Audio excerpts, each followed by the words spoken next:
All right, everybody. Welcome to the NBC Game of the Week. 1978, August 12th is the date in 1978. And we are at Veterans Stadium in Philadelphia for the ball game between the Pittsburgh Pirates and the Philadelphia Phillies. Randy Lurch, a left-hander on the mound for the Phillies. Jim Bibby, a right-hander on the mound for Pittsburgh. Hello, Kenyon. Hello, Ben.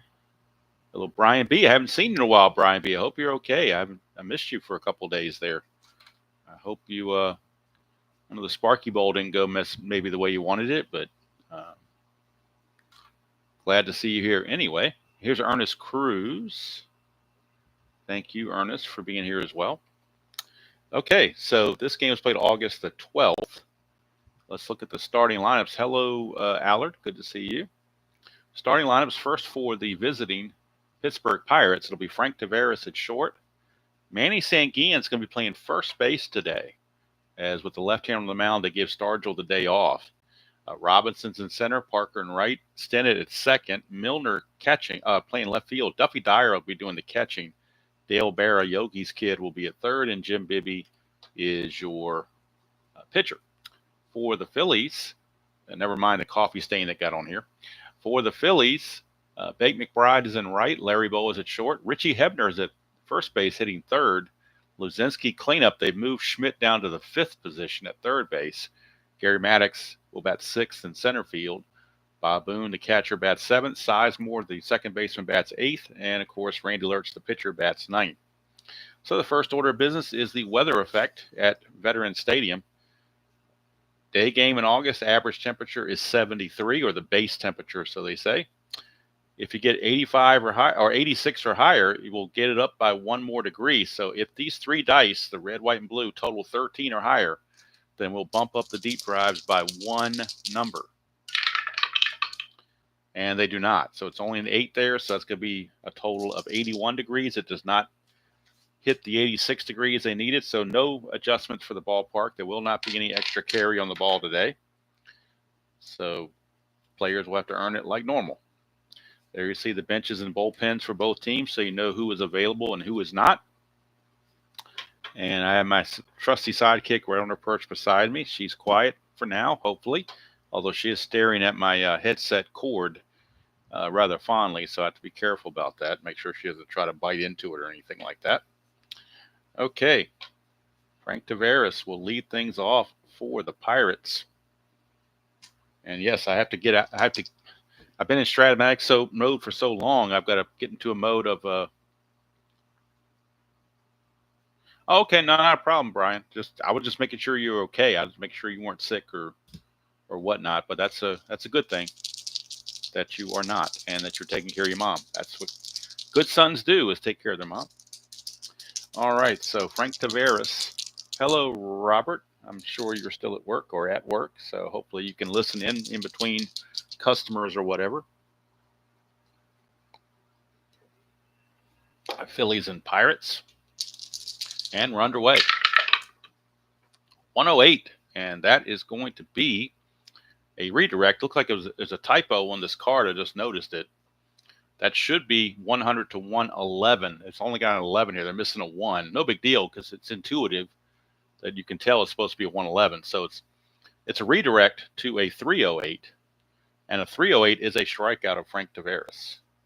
So that is one away. So if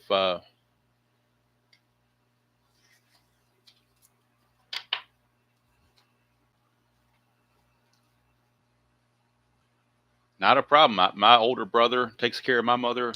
My mother turns 90 this weekend. We're having a big big birthday party for her. But my brother lives with her and takes care of her, and he's 71. So if he wasn't there, I'd have to do it myself. So, but yeah, 90 years old, amazing.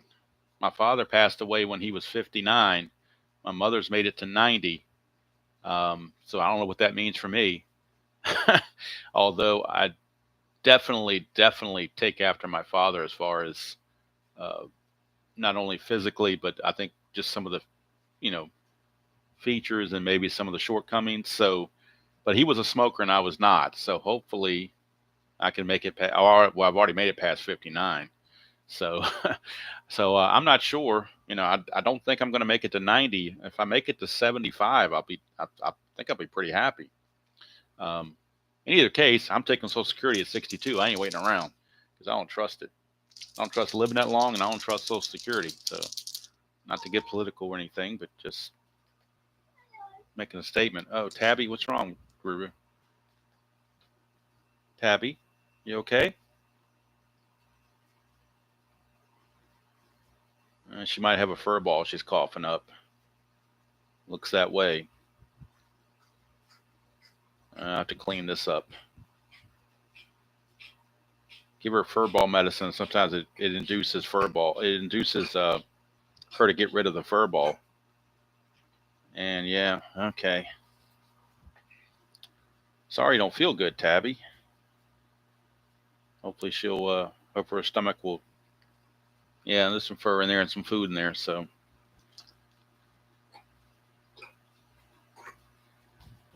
She did it again, a little small one, so. Hopefully she's doing all right. We go through this once in a while. Yeah, she's okay. I think it's just like, I haven't vomited in a long time, but I know when I did, right after it was over, I felt much, much better. So maybe that she's in the same category. I don't know. It's an old carpet, so it's okay. Old Berber carpet that's been here for years. So when you have animals, you don't get good carpets. We did not get new carpets because of the animals, so we knew this was going to happen. Hello, Chuck. Tabby's okay now. She's just resting quietly, so hopefully she will. I think she'll feel better when she goes downstairs, drinks some water, and gets some food. I think she'll feel better. All right. Didn't mean to get sidetracked there, but Tabby kind of things you can't control when you're live, right? If I was recording this, I could have paused it or whatever, but there is no pause on the real life thing. Hello, Doug. Good to see you. All right. Hello, Ken, if I forgot to say hello to you. Hello, Sean. Good to see you. Tavares. We get a 307, and that's going to be another strikeout. So back-to-back strikeouts. I'm sorry, that was supposed to be Sanguillen coming up, not Tavares. Sanguillen is not going to strike out on a 307. He's going to fly ball to right field. So that's out number 2. Forgot to move the card in all the excitement. All right, here is Bill Robinson. That's a 470. 470 against a lefty, Randy Lurch. 470 is a double no matter who he's facing. So Bill Robinson with a leadoff double. And of course, with everything else I'm trying to get ready, I forgot to get my little base running things. So let me go do that real quick and record this double for Bill Robinson. So Robinson, a 2-out double, and that's going to bring up Dave Parker. So let me get my little handy-dandy runners here that I made where I spared all expense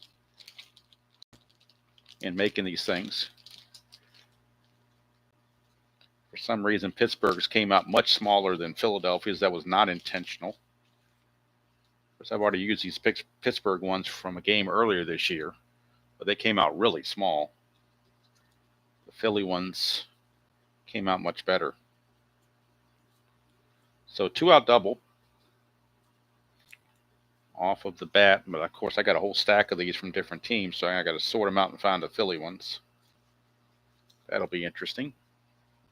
I may wait until the Phillies get on base. I'll drop stuff on the floor. Okay. I'll deal with the rest of them when they get on base. How about that? So Parker will step up after the 2-out double by Bill Robinson. Lurch, a 554. We're checking the third baseman, Mike Schmidt. That blue 4 should not be a problem for Schmitty. 554 is going to be a 5-3 ground out, and that will end the inning. Pirates come away empty-handed. They get the double, and that's it. We go to the bottom of the first. Pittsburgh nothing. Phillies coming to bat. And right-hander Jim Bibby is on the mound for the Pirates, and he'll be facing Bake McBride, leadoff hitter. Hello, Philip. Good to see you. 5. Oh, that blue 9 is not going to be good for the shortstop, in this case, Taveras. Probably an error, and it is. 569 is going to be an E6 on Taveras. So Taveras will boot it.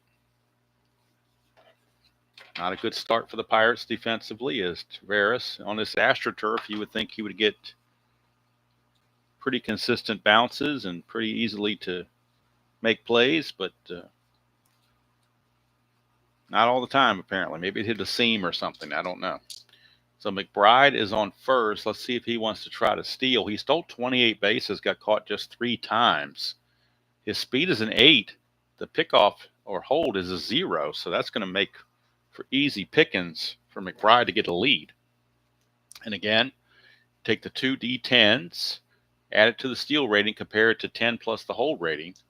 So he's got an 8-0 advantage. So basically these 3 dice just have to equal 3 or more. And obviously they do. So he will get the lead. Now can he steal? His steal rating, his speed rating is an 8. I'm sorry, I misread that. The steal rating is what we're going by, not the speed rating. So it's a 1 plus these dice, but it's still enough. That's 13. It's greater than the 10. So now with the speed is an 8, and we're looking at the catcher's arm this time. So the catcher in this case is Duffy Dyer. Duffy Dyer's arm is a 4. So it's got to be greater than or equal to 14 in the end. So he's already starting with an 8. So these 3 just have to total 6 or higher for a successful stolen base right over here. And they do not. He is caught stealing. How do you like that? What a bad break that was. What a terrible break that was for Bake McBride, as he is caught stealing by Duffy Dyer. I thought that was a shoe-in, but apparently it was not. Hello, Mr. Breeden. Good to see you. Hello, Captain. Always glad to see you, because when I'm playing this game, I can use all the help I can get. And I know you love this game, really, play this game a lot and know the rules pretty well. So, all right, 465. Boa against a right-handed Bibby coming over here. 465 is a 6-4 ground out. That's going to be out number 2, or 6-3 ground out since the bases are empty. Here's the grave digger. Richie Hebner used to dig graves on his off season. 485. 485 again against a right-hander. 485 is a deep fly to center, and that's going to end the inning. So after the caught stealing, that kind of took the wind out of the Phillies' sails, and we go to the second inning, no score from the vet. And due up, it will be Rennie Stennett, John Milner, and Duffy Dyer. If Clay comes into the chat, I will alert him that this is a typo on the Randy Lurch card. But just intuitively, it's supposed to be another 1 there. So it's not like you can't play it. It's just for aesthetics. All right, here's Stennett. Oh, now Tabby wants to get back on the perch, so I got to move I had my stickers, my little runners there, so I need to move this out of the way and let her appear again. All right, Tabby, you want to get back up here? She seems to be doing much better now, after she got rid of her imperfection. You can do it. Here, let me help you. Here, come here. I'll help you. I'll help you. There you go. Tabby, come on. Watch out. Oh, there you go. All right. There you go. Now you stay. You don't get on the table. You stay there. All right. Where was I at? Oh, Rennie Stennett's going to lead things off against Randy Lurch.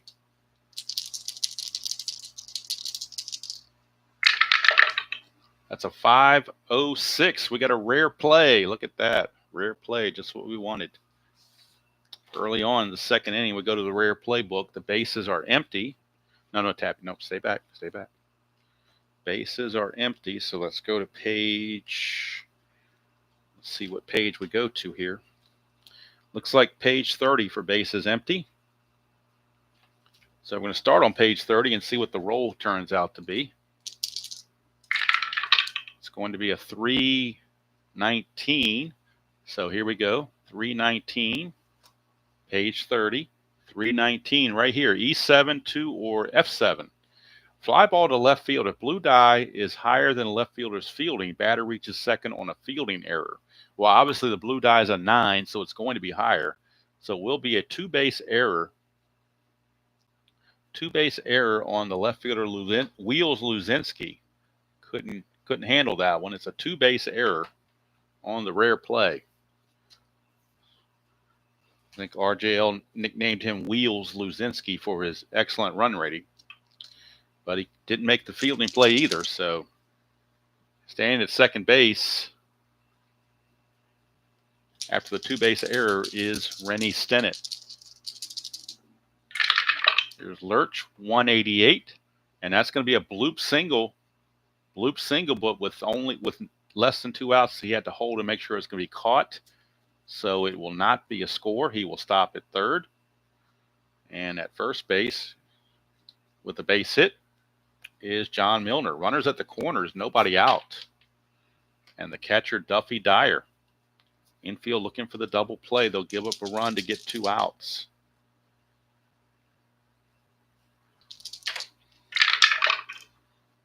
.356, and that's a non-split. 356 is an infield single for Duffy Dyer. How about that? That's going to score Stennett an earned run, but the Pirates will take it. Milner goes to second. It's 1-0 Bucks here in the top of the second. Still nobody out. That brings up Dale Berra, shortstop.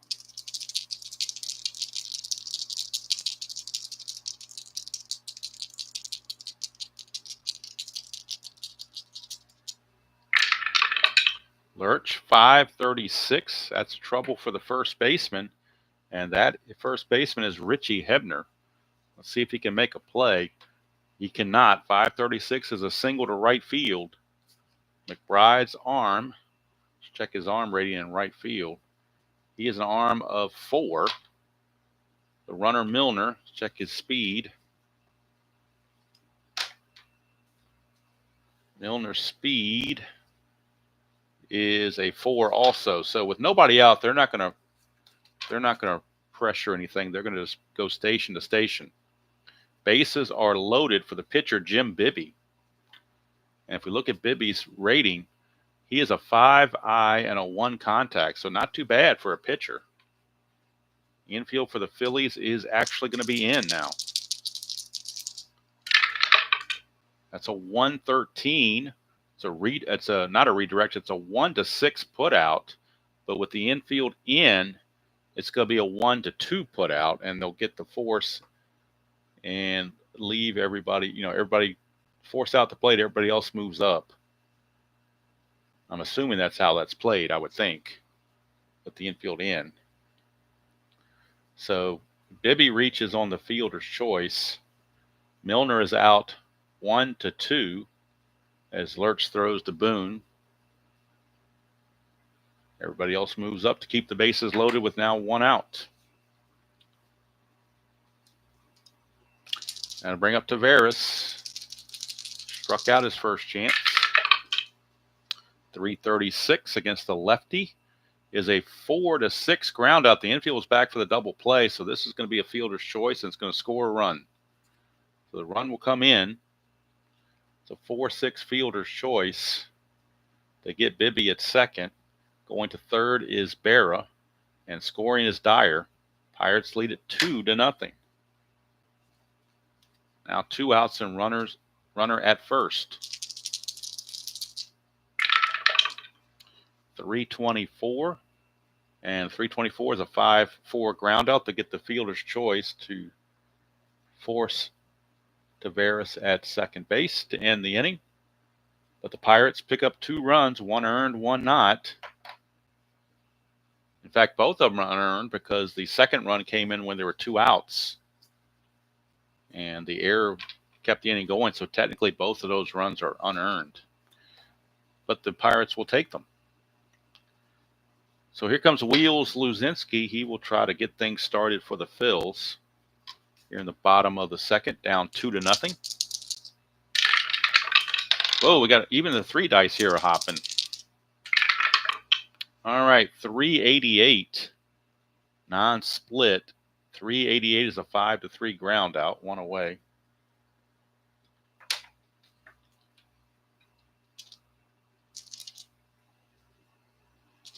All right, here is Schmitty. 560. That should be an easy play for the shortstop, Tavares. A 560. That blue is a 0. That's a 6-3 ground out. Would have been a double play had somebody been on first. So 2 down, 2 up and 2 down. And here's Maddox. 496 against a right-hander. And that's going to be a deep fly to center. 499 he would have struck out, but that's a deep fly to center. And that's going to end the inning. 3 up, 3 down go the Phils. After 2 innings of play, it's Pittsburgh 2 and Phillies nothing. Battle of Pennsylvania. Randy Lurch has a fatigue of 5. So does Bibby. Yes, Ben, I had my cups now. I'm back on my Crystal Light, Walmart version Crystal Light juice mix.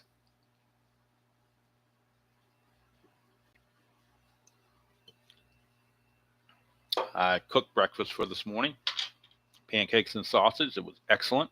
I had my 3 cups of coffee. And now all my chores are done. I changed Tabby's duty box. I went to the dump.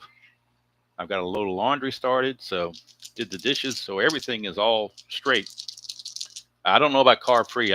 It's Crystal Light, but it's the Walmart brand because it's cheaper and I'm cheap. And I can't taste the difference really. I think my taste buds have kind of. Hello, Clay. There you are. Yes, well, when you're retired, Ben, you can do that. Hey, Clay, I wanted to make you aware of something. It's not anything that's a big deal, but you might want to correct it on future versions. It's all for aesthetics.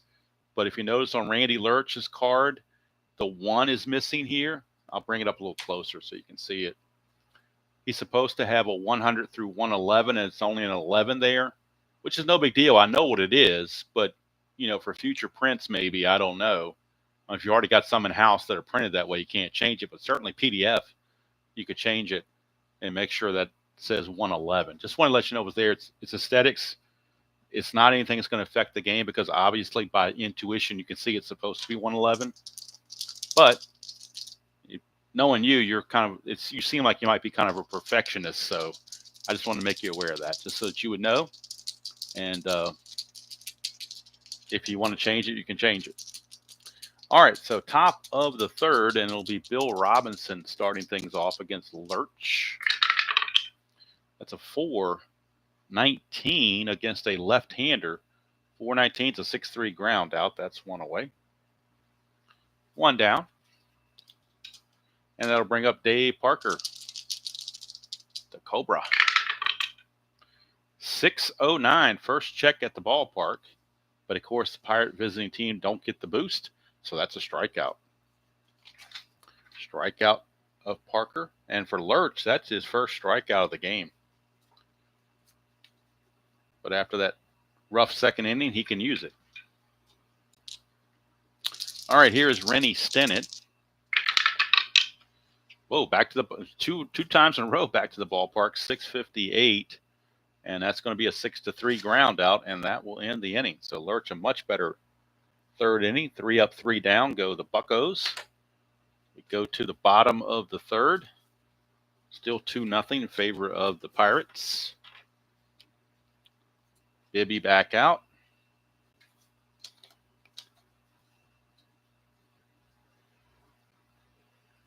Oh, I just noticed this one has a typo too. This one is missing the 1 in front of the 47. So that's another one to look at.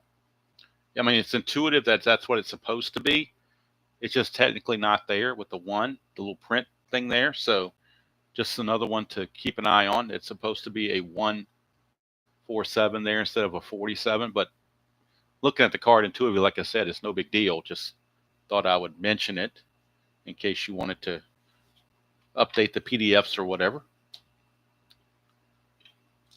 All right, here is Bob Boone. Booney. Now we're back to the ballpark again, 688, but we add 10 with the home team, 698, and that will be a base on balls. Base on balls to Bob Boone. He will reach, leadoff walk, and that'll send up Ted Sizemore.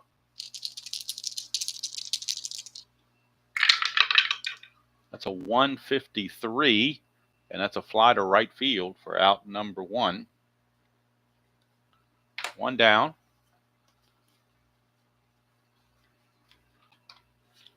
Yeah, he is. That's just the way Chuck Tanner played it, I guess. All right, here is Lurch, and with 1 out already, they're just going to have him swing away. We get a 3-11, so Lurch on his he's actually a decent hitter according to this with a 4 and a 4, but 3-11, he's a 4 on the contact rating. 3-11 is still a strikeout. He's still a pitcher after all, but that's going to be out number 2. That's the first strikeout for Bibby. And make McBride back up. Tabby seems to be doing much better now. She's got a little smile on her face, just sitting on her perch enjoying herself. So I think she just had that one little mishap, and I think she feels a whole lot better now, at least hopefully. And I get to clean this up after the game, which is nice. All right, 280. 280 against a left-hander. Is a deep drive to right field from McBride. His power is a 5. The stadium, we don't add anything because the weather came up neutral. So a 5 is going to be added to these 2 dice and see what we get. That is a 9. Total of 14 is just a deep fly to right, and that will end the inning. So the Phillies come away empty-handed. After 3 complete, it's Pittsburgh 2 and Philadelphia nothing.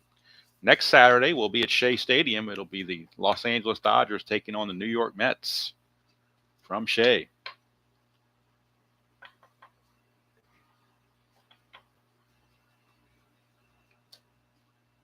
I told the missus if she's working and I'm retired, I don't mind doing the dishes or the cleanup. I'll be what's his name? What was that actor's name? I'll be Michael Keaton. I'll be Mr. Mom. I think that was the name of that movie, Mr. Mom or something. I don't mind doing that.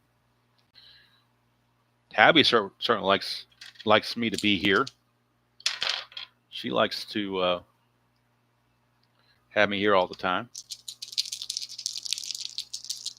And Brian, if you have cats, and you probably know when they do that, sometimes it's easier to let it dry, and it's easier. You just pick it right up, and then I can get some spray out and take the stain out. But I kind of let it. It's almost like letting it sit because it doesn't smell. If it was poop or something, I'd get it up because it smells. But that doesn't smell. So you know where I come from. Oh, Tabby, no, hey, no. There's a hey. She just bit my finger. Why'd you do that? There's a little sticker or something that's on my webcam cord, and she seemed to want to be biting that, and I tried to shake her away, and she bit my finger. How do you like that? All right, she wants to go out the door, so let her go back out here. There you go. On out there. And now we can play in peace. Hopefully. All right, so Milner will lead things off here in the top of the 4th, 2-0, favor of the Buccos. Yeah, she probably didn't like her talking about her hairballs. I don't know. She does have a lot of fur, so when she's grooming herself, it's just going to happen, I guess. 148, and that's going to be a single. How about that? John Milner, despite the lefty on lefty, he's 2 for 2 with that single. And here is Duffy Dyer. 540 should be an easy play for the second baseman Sizemore. It should be a double play, actually. 540 certainly is a 4-6-3 double play, just what the Randy Lurch needed to get that blue 0 going. You get the double play, 2 quick outs, 2 for the price of 1. Say 4-6-3 double play, 2 down, and Berra will bat 444. How about that? 444 against a lefty is going to be a ground ball right back to Lurch, and that's going to end the inning. Nothing doing there for the Buccos. We go to the bottom of the fourth, still 2-0. This game was played August 12th, 1978 at the Vet. I did not look and see who won the game real world. I probably should have done that, but didn't do it. Not that it really matters. Sometimes just a curiosity thing. All right, here's Larry Boa. 182, and that's going to be a ground ball to first base, and taken to the bag himself is Mr. Manny Sanguillen, showing he can throw the leather at first base. He can do it. Here is Richie Hebner. Phillies won 10-1. Wow. Interesting. 6, is that a 51? Looks like 651. Ballpark card now goes to 661, and it's still going to be a ground out to first. Sanguillen will get it and flip to Bibby covering, 2 down. So 2 easy ground outs, and that brings up the bull, Greg Luzinski. 546. We're looking at the second baseman. That is Mr. Stennett. See if he can make the play. He cannot. 546 is a single to right field. So 2-out single for Greg Luzinski. Wheels is on first base. Wheels is on first base. Obviously no threat to steal. Although he did steal 8 bases, he got caught 7 times. So you're not going to run when the tying run at the plate is the guy named Schmidt. 177, and that is a walk. So all of a sudden now the Phillies got something going with 2 outs. Schmidt will walk and put 2 on with 2 out for Gary Maddox. Maddox is your batter. It's going to take an awful good hit, though, to score Luzinski, it would seem. Better hope he gets a single plus or something on there. Or single plus, whatever the case. 362 against a non-split, actually. 362 is an infield single, so it's going to load the bases. And now I've got to go back and find my third Phillies run token. I had to move that when Tabby got up here, so it's here somewhere. I just got to find it in all the other stuff that's here. All these teams' run tokens just all mixed together. Happens. I know I had 3 of them. Just have to find it.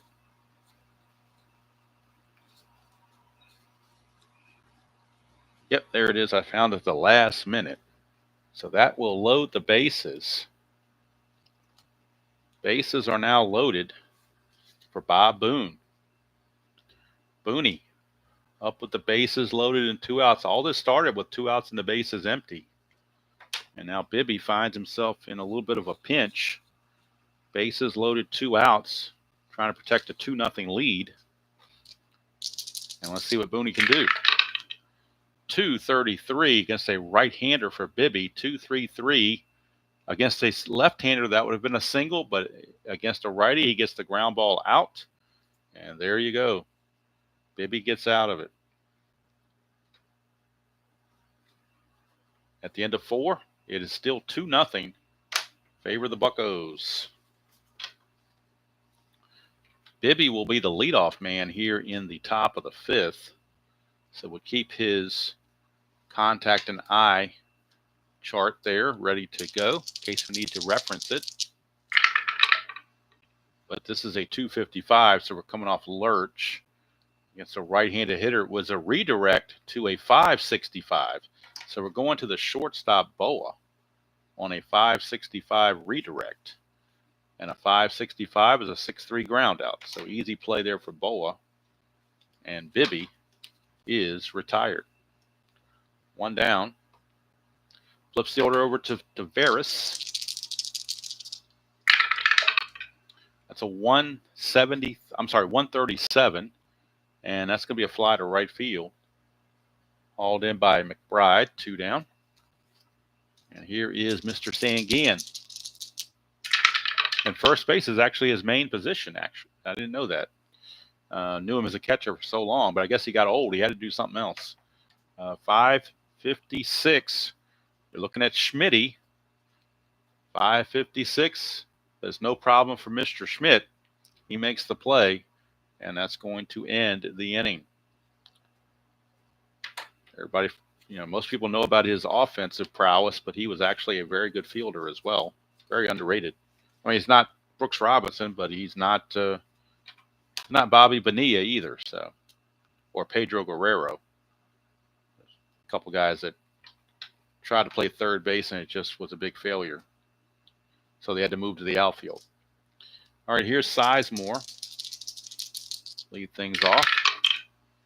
687 becomes a 697, and that's going to be a base on balls. So Sizemore with the walk, and now what do they do with Lurch? Do they pinch hit for him, or do they just have him bunt? That's an interesting question.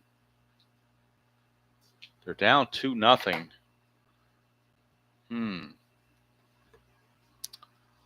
Any Philly manager want to jump in here? And if you're a Philly fan, if you're not, give your 2 cents worth. Do we bunt with nobody out here in the bottom of the fifth, or do we pinch hit and go with the relief pitcher and try to get a big inning? Or do we play for the one run with a bunt? There's nobody out, runner at first, the pitcher batting. And you can see who the Phillies have on their bench and in their bullpen. So I will take suggestions, or I will, if I don't get any, I will. Joel says bunt. Okay, we're going to bunt. So I need to get the bunt chart out. Or not the bunt chart, but the page that has the bunt on it. The quick play guide, offensive strategies for bunting right here. Let's see here. The bunt rating is on his card, I think. So let's see. Lurch, his bunt is a 5. Pretty good bunt. I'm assuming that's a good bunt rating. So his bunt rating's a 5. So we're going to take the 3 dice and add it to the 5 and see what we get here. All right, that's a total of 7. So it's going to be a total of 12. So on a 12, he misses. It's a 2-strike count. And now what do we do with 2 strikes? 2 strikes, do we keep the bunt on? I guess we're going to keep the bunt on with 2 strikes. Let's see here. What's the 2-strike? Is there something here for 2 strikes? Let's see. 2 strikes. See below. All right, batter now has 2 options. Keep the bunt on, re-roll in the bunt table, foul or miss as a strikeout. Okay. We're going to keep the bunt on. That is a 13. He's a 5, so that's a total of 18. And an 18 is a good bunt. Fielder's choice to third base. See below. Well, not a good bunt because it was fielder's choice. They're going to get the lead runner. So fielder's choice. Defense may, not automatic. Defense may take the automatic out at first or challenge any runner's speed. Let's see here. Sizemore, what does he run at? Sizemore runs, his speed's a 5.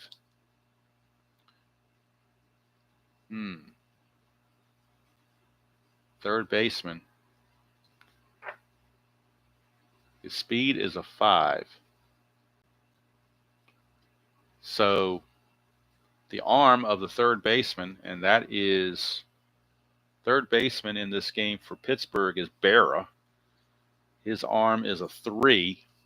So I think up 2-0, I think they're going to play the safe route and take the guaranteed out. And going to second base will be Sizemore. I just don't think, since his arm is less than the speed, you're going to need a really good roll to get that out. So it's going to go 5-4 with Stennett covering first base to get that out. And now Bake McBride.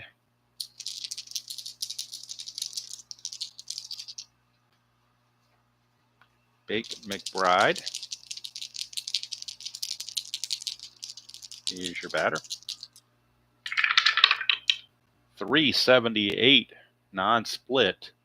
That's a 1-6 ground out, so the runner's going to have to hold. Actually, a 1-3 ground out now. So now with 2 outs, Boa's up to the plate. Still at second base is Sizemore. Bibby, 229 against the switch hitting batter left, 229. That is a single plus, so that's going to score the run. So they played for 1 run and they get 1 run. Cut the lead to 2-1. Big base hit there for Boa. Let's see, Boa might be able to steal a base here. Stole 27 bases on the season. His chance to get the lead, as we check on the lead chances, his steal attempt, we are looking at his steal plus the 2d10s. It's got to be greater than 10 plus the hold. The hold is 0. His steal rating's a 1. So these 2 dice have to total 9 or higher for him to get the lead. And he does, obviously. Now, all right, so he gets the lead. So now to steal, catcher arm. Let's look back. I think Dyer was a 4. Yep, he's an arm rating of 4. The speed is a 7. So 7 plus these 3 just have to equal or better 14. And it does. That's easily. So it's a stolen base for Boa as he gets in the scoring position with 2 outs.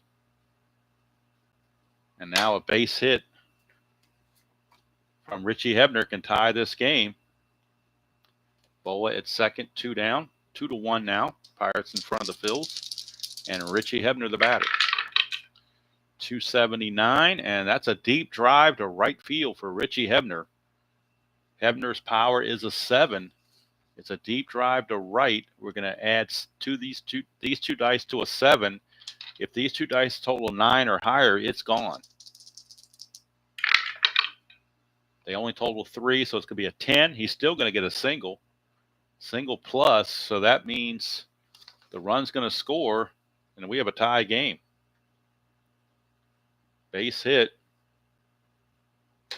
and it's a tie game at 2 apiece. There was an R, let's see, there was an R1 question mark if we want the runner.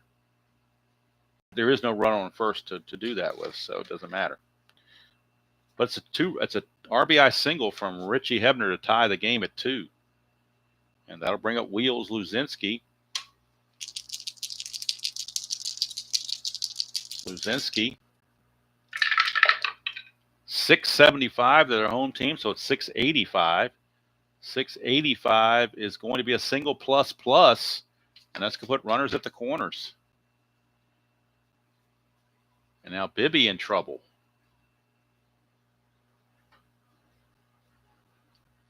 Mike Schmidt coming up with runners on the corners and 2 outs. Mr. Schmidt coming up. Pirate bullpen starting to stir down there. And in the Pirate bullpen, they have 2 righties, DeColby and Whitson, 3 lefties, Hamilton, Jackson, and Royce. So any of those guys could come in. Schmitty, 629, becomes 639. 639, though, is a 3-1 ground out to end the inning. But the ball game is now tied at 2 as we go to the 6th. And this will be the fatigue inning for both pitchers coming right up, number 6. But we are tied at 2. It'll be Robinson. Robinson will be up. It'll be Robinson, Parker, and Stennett. Phillies have righties coming up, so if the Pirates want to look at their bullpen, they could bring up Ed. It's a little early for DeColby, but Whitson's certainly a possibility. Look at his numbers. Yep, Ed Whitson loosening in the Pirate bullpen. And for the Phillies, let's look at the Philly bullpen, because they're going to need possibly to have some people going. It's Robinson, Robinson, Parker, and Stennett. So you got a mixture of righties and lefties. So Warren Brewster is loosening in the Philly bullpen, just in case Lurch needs help. So action in each bullpen, just in case so they don't get caught with their pants down. All right. Sanguillen. Actually, Sanguillen is the batter, not Robinson. I don't know how Robinson got up there. Should be Sanguillen because no, it's not. I didn't write in Sanguillen's last out. That's what the problem was. Score sheet didn't have the out. That's what's wrong. It is Robinson's bat. Robinson is at bat. 454. against a left-hander. 4-5-4 is a single. I'm sorry, it's a double to left field. How about that? Bill Robinson cracks a double. And now that's his second double of the game. And now Randy Lurch might be needing some relief. Lurch is scheduled to bat fourth next inning. But you can't worry about that. You need to worry about the pitching. So here's Parker. 527. That's bad news for the catcher. In this case, Bob Boone. But that blue 7 is rough. Could be a pass ball. Could be anything. It's going to be a walk on a 527. So that will put 2 on with nobody out. And Warren Brewster might be coming into this ball game. I'm not sure they can keep going with Lurch. Not sure that's going to be feasible. But the right-handers coming up, Stennett. And you got a lefty Milner, another righty Dyer. So that's going to be all for Lurch. Lurch is going to leave. There will not be a double switch. They'll just worry about pinch hitting for Brewster in the bottom of the inning if they get that far. But Warren Punky Brewster coming in for the Phillies. Lurch will go 5+, but he's responsible for both these runners. First and second, nobody out for Rennie Stennett.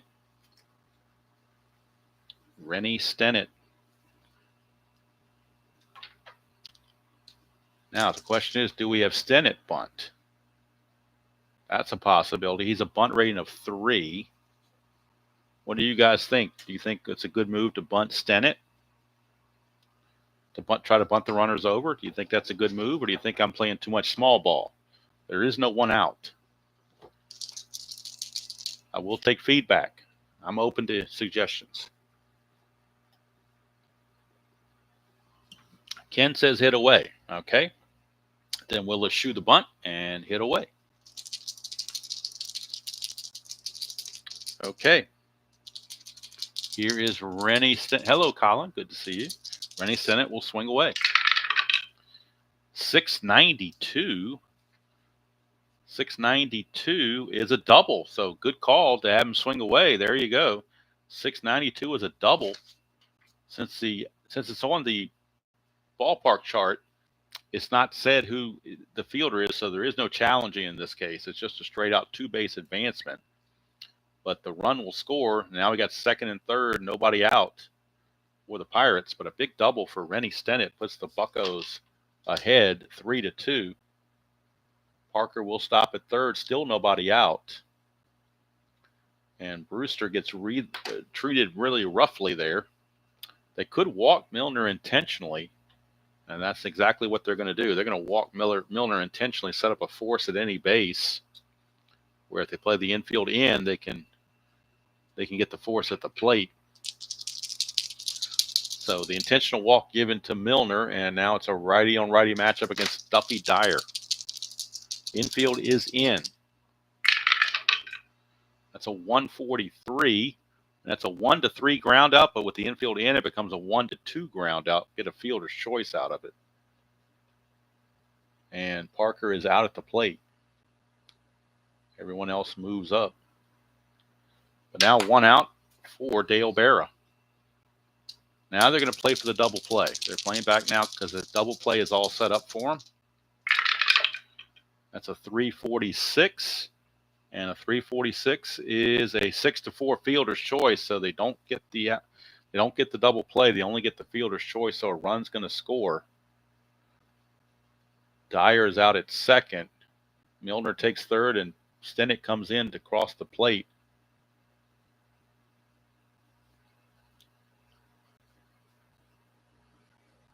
Going to third is Milner.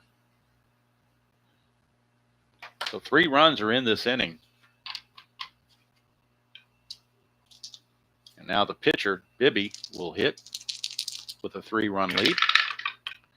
6:05. And that's going to be a 4-3 ground out with 2 outs. So that's going to end the inning. That's what they needed the previous at bat and didn't get it. That's what they were hoping for, but it just didn't happen. So 3 runs come in, and 2 of those are charged to Lurch. The other one is charged to Brewster.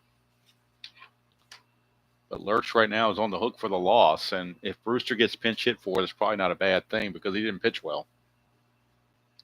Bibby will come out, and he'll be facing Maddox, Boone, and Sizemore. If anybody gets on a pinch hitter, probably McCarver. He's the only lefty. Harrelson's the switch hitter, but I think McCarver is pretty good for a pinch hitter. They got Barry Foote as the backup catcher. They need him. 400, around the number for Gary Maddox against a right-hander, and that's going to be a line out to third. Snagged over there by Berra. One away, and that brings up Bob Boone. Hello, Denny. Good to see you. 223 against a right-hander. 2-2-3 is a 1-3 ground out. Easy play. Tapper right back to Bibby. And that brings up Sizemore.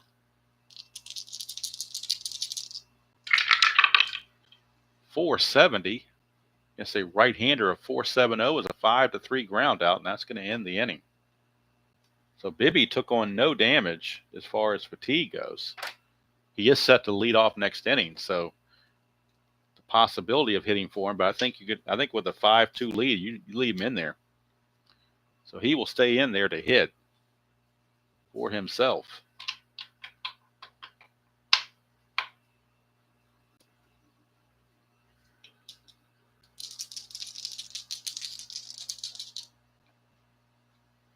Or did he? I think he already hit and I missed it on the score sheet. Never mind. He already hit. That's why I had that position over there. I just didn't fill in the score sheet with the out. That's all. All right. So, yeah, he did already hit. So we go to the top of the seventh. It's 5-2. Top of the order, Frank Tavares. And he'll be facing, they're going to let Brewster come back, I think, because the pitcher spot is up next. They're going to let Brewster go ahead and see if he can get it through this inning. He is subject to fatigue now because he's in his second inning of work. 2-2-7 against a right-hander. 2-2-7 is a 4-3. I'm sorry, 2-2-7 is a 1-3 ground out. Had he been facing a lefty, it would have been a base hit. But against the righty, he gets Tavares out. 1-3 on the put out. That brings up Sanguillen. 246, again, right-handed, 246.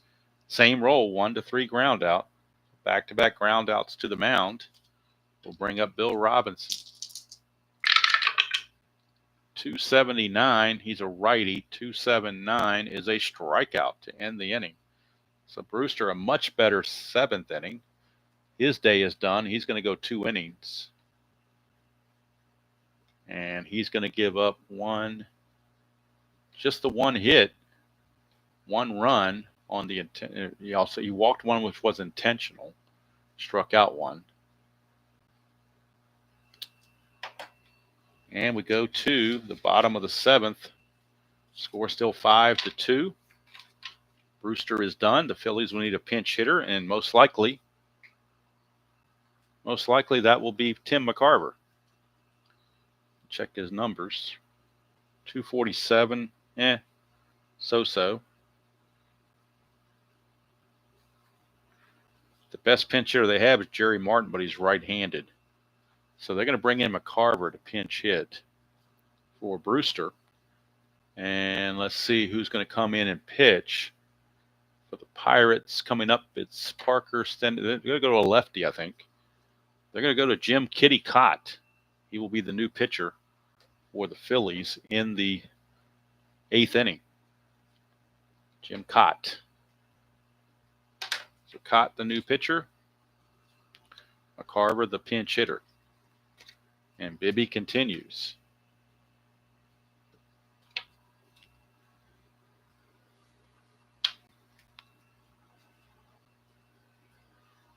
Ken, you're saying to get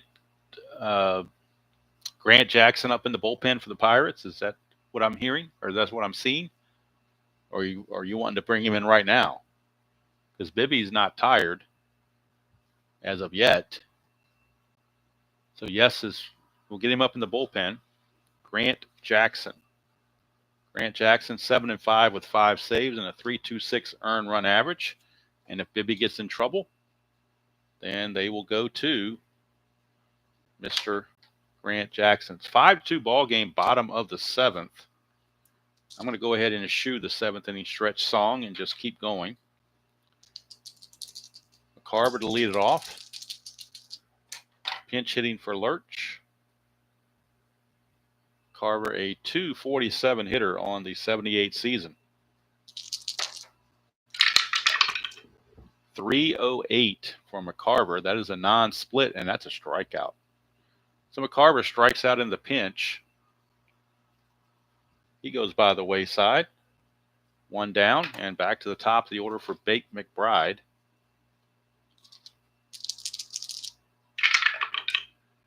.153, and that's a fly to right field, so 2 down. So Bibby, since hitting his fatigue inning, has given up nothing, so he still keeps his freshness. Here's Boa. 262. Switch hitter batting left. 262 is a deep drive to center, but Boa has no power. He's a 0. He did hit 3 home runs on the season. Deep drive to center. These 3 dice have to equal 18 for him to hit a home run. And they only equal 7. It will still be a single. So a single for Larry Boa. He does get a 2-out single. Bringing up Richie Hebner. Hebner in the game is 1 for 3. Oh, that's right. 2 dice, not 3. I rolled a. So it should have been, I think it's still a single either way I go. I don't remember what I rolled, but I rolled a 7. So whatever I didn't have would be taken out, unless it should have been a 6. I don't know. I don't remember what the blue dice was, what the blue and white totaled up. The blue and white totaled a 0 and a 1. It would be the single the same. So I don't remember what the dice were. The red was a 6. Okay, so it was a 1. So it's still going to be a single either way. Fortunately, it worked out to where that turned out to be a single with no things there. But thanks for the catch, Captain. Like I said, I don't play this game enough. I play the other game, like 7 days a week. So I can miss the little things here.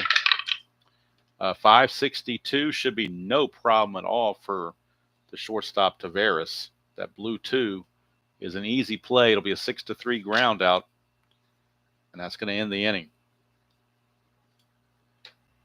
So Bibby will make it through 7 innings, no problems.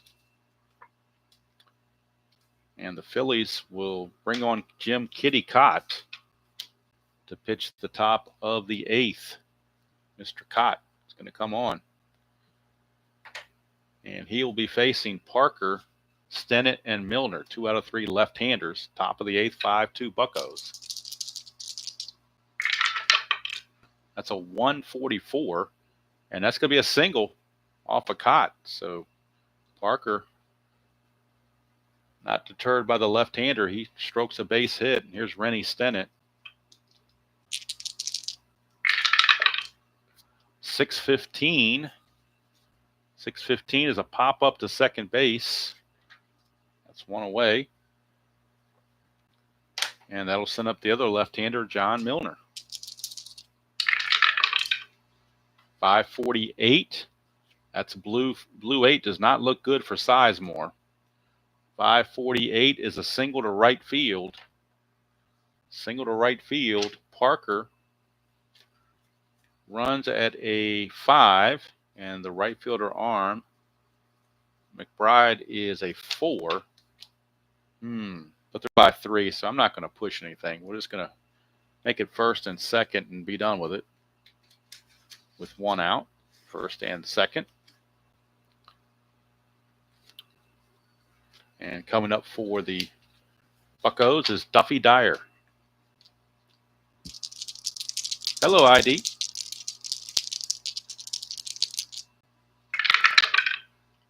.131, and a 131 is going to be a fly to right field. That's out number 2.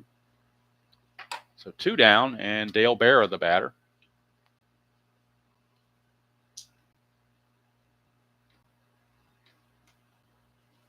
Two outs, 2 on. Pirates lead at 5-2, top of the 8th. And Mr. Barra. 398. And that's going to be, look at that, a 3-run home run for Dale Berra. Do you believe that? He had 6 on the season. Home runs 394 to 399, and he got it, 398. 3-run homer for Dale Berra. I think that's the coup de grace for the Phillies.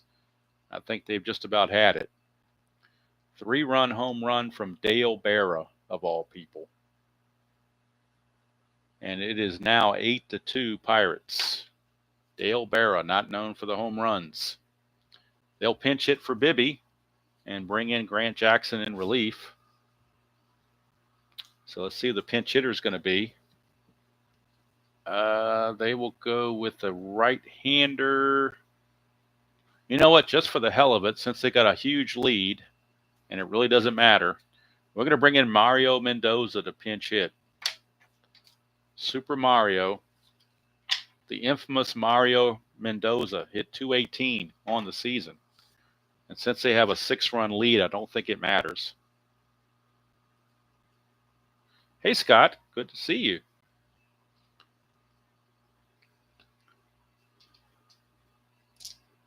Normally I play a different game, Scott, but on Saturdays I play the NBC Game of the Week on Season Ticket Baseball. But normally I'm playing Stratomatic, like 99% of the time now.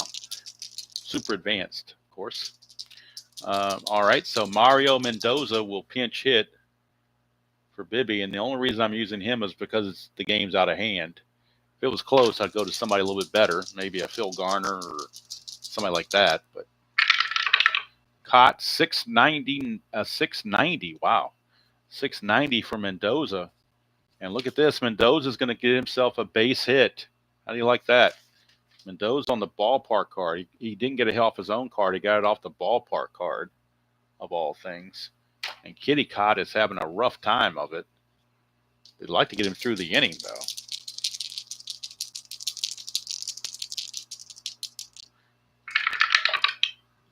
.125, and that's going to be a 3-1 ground out that will finally end the inning. But 3 runs in for the Pirates off of poor Kitty Cott. He's going to go 1 inning. That's going to be it. They're going to get him to exit, and they'll find somebody else to pitch the 9th to mop up. Probably Raleigh Eastwick, I imagine. Let's see here. So we're going to the bottom of the 8th, and the Pirates will bring in Grant Jackson in relief, left-handed pitcher. Grant Jackson will come on. No double switch needed since the pitcher spot is 8 spots away. We don't have to worry about any kind of a double switch. So Robert is safe from feeling the pain of a double switch.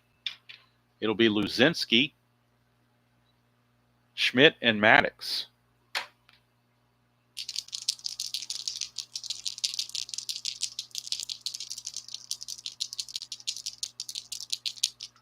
All right, here is Mr. Luzinski, 586. So short center fielder for the Pirates, and that would be Bill Robinson in this case. Don't know if the 6 will do him, that blue 6 will do him well or not. It does not. It's going to be a double. 576 will be a double for Greg Luzinski. Look at Wheels Luzinski, speed all the way to second base as he leads off the inning with the double. And that'll bring up Schmitty. 606, the home team batting, make it 616. And that's going to be a pop-up to second base for 1 away. Unproductive out there for Mr. Schmidt.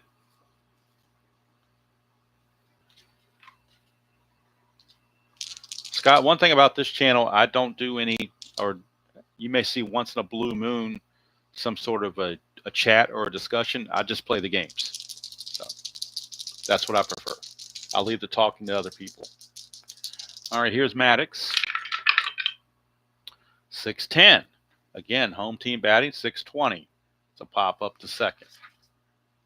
2 down, but people love the chat because those are the ones that get all kinds of views.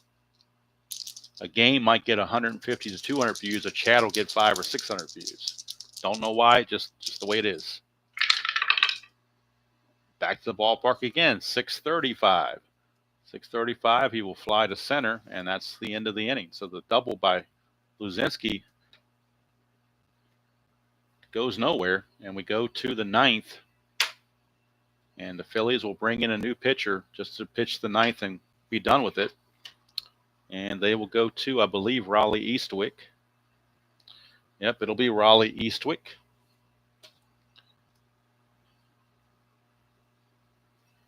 Eastwick will be on, Raleigh Witches of Eastwick. And he'll be facing Sanguillen, Robinson, and Parker.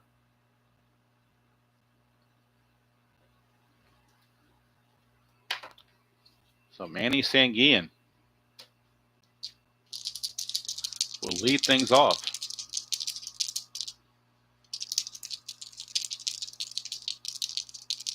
Oh, you got to mention Steve and Uncle Ron. If you haven't checked out Uncle Ron Jucket's channel, Retro Sports Network, he used to be part of Digital Dice. He's really good at his action PC as well. 5-12. Looking at Raleigh Eastwick on a 5-12. He'll make the play 1-3 ground out. That'll bring up Mr. Robinson. 6-16. And that's going to be a pop to second. That's been a popular role here lately, this pop to second. 2 down. And that will send up Dave Parker. Boy, back to the ballpark again. They're getting a lot of red sixes. 6:31, fly to center. And that's going to end the inning. So, Scott, in case you're unfamiliar with this game, season ticket game, when you roll a 1 or a 2, it goes off the pitcher, 3 or 4 the batter, 5 is a fielding check, and 6 is the ballpark. So we've been rolling a lot of red sixes lately. And that's why we're going to the ballpark so much. So bottom of the ninth we go. That's it for Eastwick. Coming up for the Phillies, it'll be Sizemore, a pinch hitter for Eastwick, and McBride.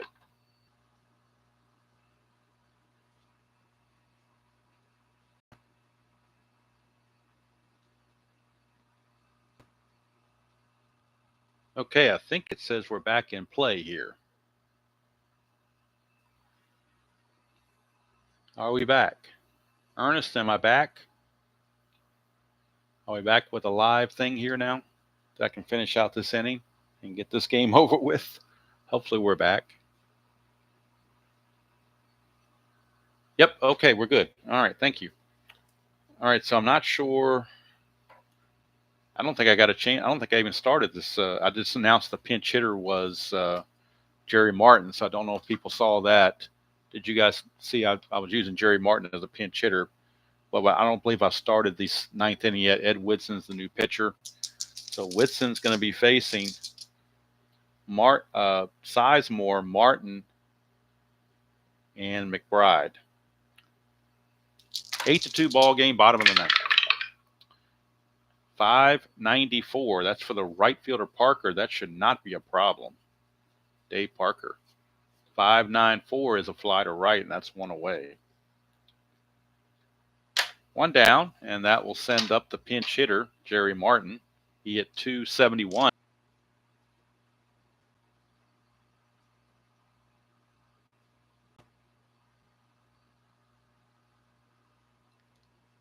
All right, I think I'm back.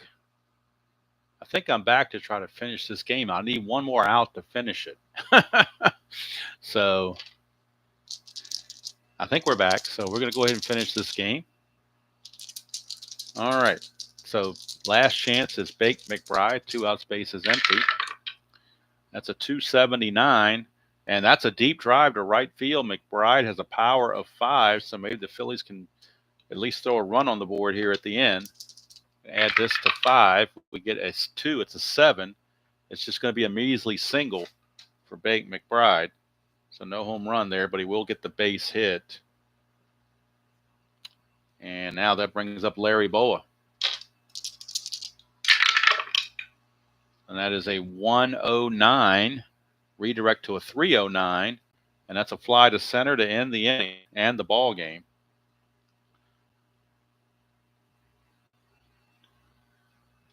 And while the computer was messing up, I went ahead and did the totals for the game. So the Pirates, a little messy, 8 innings, 8 runs, 11 hits, and an error. The Phillies, 2 runs, 8 hits, and 1 error. Winning pitcher Jim Bibby, loser Randy Lurch. And if I had to give a player of the game, Bill Robinson is a candidate, but actually John Milner. Looking at the score sheet, John Milner was 3 for 3, an intentional walk and 3 singles. So maybe give it to him. I don't know. Or you could give it to Dale Barra. He had a single here and hit that big 3-run homer that kind of put the game away. So maybe sentimentally, I'll give it to Dale Barra, since you're not going to see Dale Barra be a player of the game very often. This might be an excuse to give him that. So, Robert, are you on tonight? Or are you still an All-Star? Are you taking a night off for All-Star break, or is your season reboot tonight? What have you got going on for your streaming pleasure?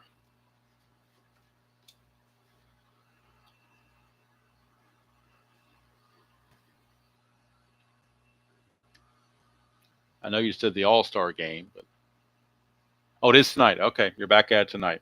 Roughly 8 o'clock, I assume.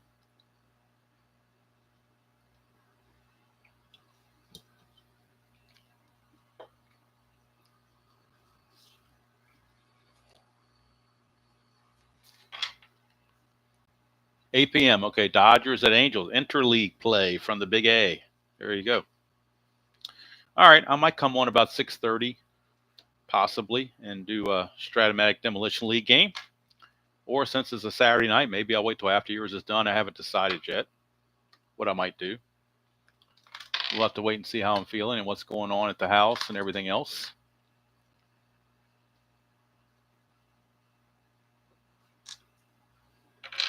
So, sorry about the 2 little glitches there, but hopefully you enjoyed that presentation of season ticket baseball.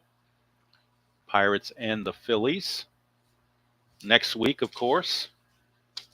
Next week, we'll be at Dodger Stadium. I'm sorry, at Shea Stadium for the Dodgers and the Mets. And then the following week, we'll be at Fenway Park for the Angels and the Red Sox. That will finish out the month of August for season ticket baseball.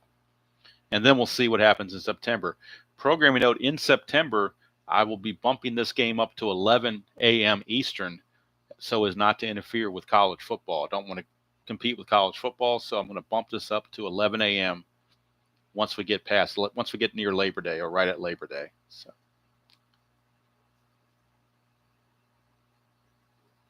Oh, cool, Scott. I appreciate that. Like I said, if you want to go into the playlist, you can see my Demolition League that I just started recently. 2024 season, took 10 teams and playing a 54-game schedule out. And so that's on a playlist. I'm into mid-May on my 1987 American League replay. Both of those Stratomatic Super Advanced. But also I played everything: inside pitch, payoff pitch, History Maker baseball. There's a whole lot of playlists out there. Should you want to check it out. But I do appreciate you coming aboard. And like I said, normally don't have these glitches like this, but some reason it happened today. The whole week long I've gone without any of those glitches, and all of a sudden now Comcast or Xfinity or whoever the heck they are, they charge me enough money, they shouldn't be having glitches. But apparently they are. Don't know why. But anyway, like I said, next Saturday we'll still be at noon, roughly, because college football will not have started just yet. And it will be from Shea Stadium. The Dodgers and the Mets, RJL's Mets from 1978. I don't believe they were the best team in the world in 1978. I could be wrong, but I don't believe they were. I know the Dodgers were NL West champions and National League champions, so on paper it seems like a mismatch, but that's why you play the games, you know. So I'm looking up the box score now from that game. Actually, the Mets won that game 8-4. They beat Don Sutton. They knocked on, well, actually, the Dodgers made some errors. That's what hurt them. They had 3 errors in the game, one by North, one by Garvey, and one by Russell. So 3 errors allowed 4 unearned runs, and that's how they do it. And some guy named Mark Brewhart pitched for the Mets. He was a starter. So it's Mark Brewhart against Don Sutton next Saturday, Shea Stadium. And yeah, most of the other guys I recognize for the Mets, but Brewhart is not a name that rings a bell. So we shall see. But anyway, thank you all for spending part of your Saturday afternoon with me. I've got a few more honeydew things to do. I'm still working on my radio broadcast that I will be presenting Thursday night, 1976, Boston Red Sox and the California Angels.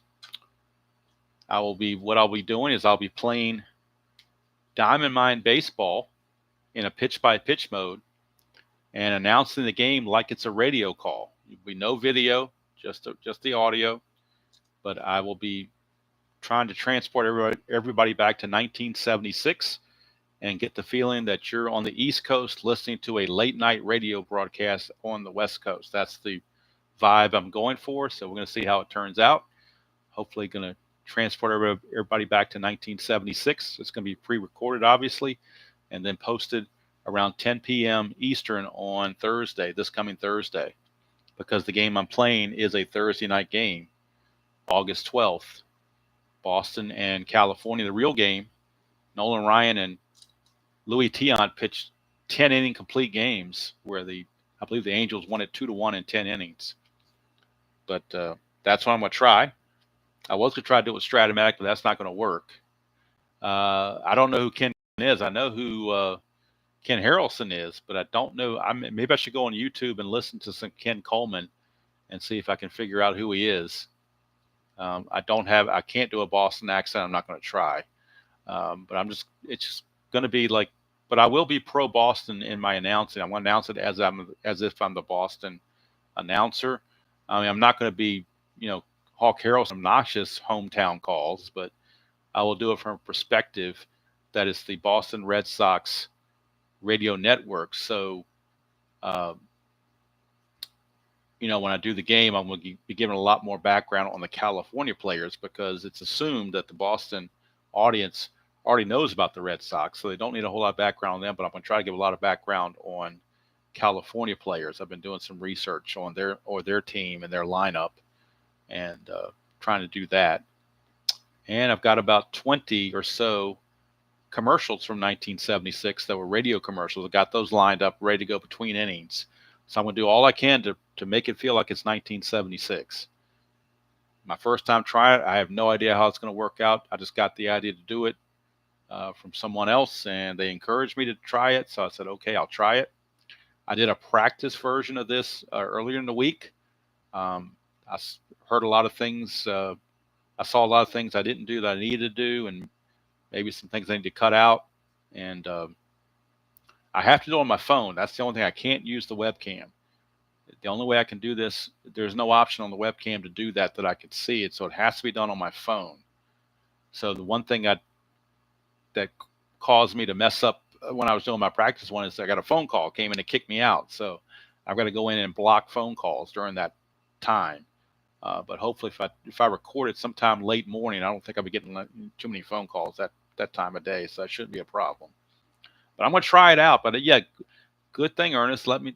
Thanks for letting me know about Ken Coleman. I'll go and if there's anything on YouTube that if there's any games that he broadcasts that I can listen to and just kind of get his style, maybe see how he presents things. I don't know if there's a lot of stuff on there from him, but maybe there is. We'll find out.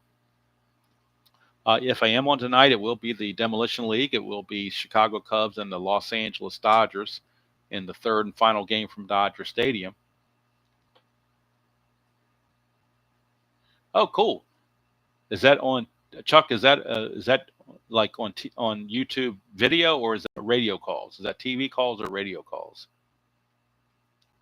Not that it matters, but obviously you do it differently for radio than you do for TV, because people can see stuff on TV. You don't have to try to paint a picture.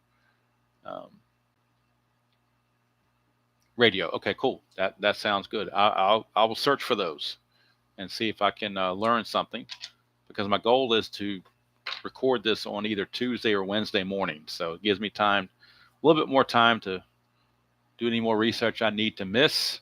Hello, Cosmo. Yeah, we had some glitches in there, but we made it. Like I said, I may have a game this tonight. I haven't decided on the Demolition League, because Sunday I won't have anything, most likely. So probably will do something. Or if I do anything at all on Sunday, be early morning. But because I got some stuff to do. Like I said, my mother's 90th birthday party is going to be Sunday evening around 5 o'clock. So who knows when that's going to end, and I don't want to get home real late and try to be messing with it. So anyway, so that's it from here. Pirates hoping for a close game. It was close for 5 innings, and then the Philly bullpen kind of crapped the bed. Warren Brewster, Jim Cott, neither one were able to do much, and the Pirates took advantage and ran away with it. So next week will be roughly around noon Eastern again in Shea Stadium, and it will be the Dodgers and the Mets from Shea Stadium. So thank you all for spending part of your Saturday with me. Until next time, enjoy playing whatever game you choose to play, however choose to play it, and I will see you all down the road.